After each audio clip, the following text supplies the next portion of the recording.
আমার বগুড়ার বাবাজিরা জহুরুল্লাহ বলেছে এই কথাটা বাজান গভীর মনোযোগ দিয়ে শুনবেন। আমার ভাইরা 2000 শাসন পিল ভারতের জমিনে মোস্তাম হোসেন অলিপুরীর সঙ্গ নিয়া আমি গুনাহগার কলিকাতার আগারতলায় জলপাইগুড়ি শিলিগুড়ি পর্বতের কাছে হাইরে আমি গুনাহগার যখন ইসলামী সেমিনারে বক্তব্য দেওয়ার জন্য একটা চান্স পাইলাম। আমার ভাইরা 12 মিনিট সময় পাইলাম। সময় পার পর আমি এরকম মন্ত্রণা দিয়ে পাঠ করলাম, এরকম মন্ত্রণা দিয়ে পাঠ করার পর একজন নয়, দুইজন নয়, 10 জন ব্রাহ্মণ আমার উপরে খেপে গেল। ও বন্ধুগণ,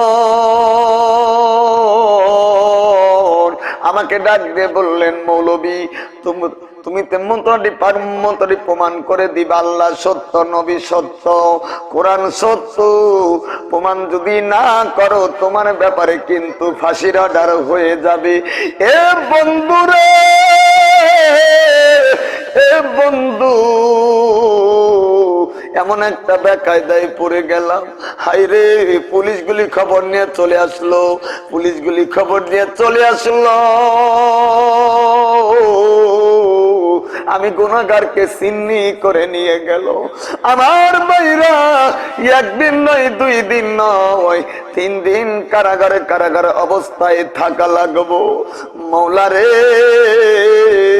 অন্য আমার একটা ছিল ইসলামের পক্ষে কথা বলা।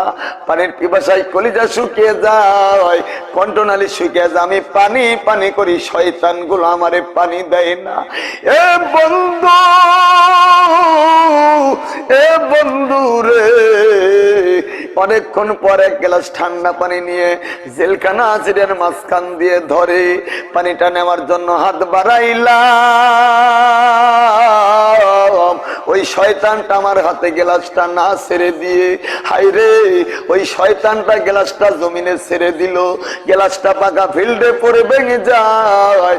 পানি খাওয়া আমি গুনাহগার নসিবে হয় না।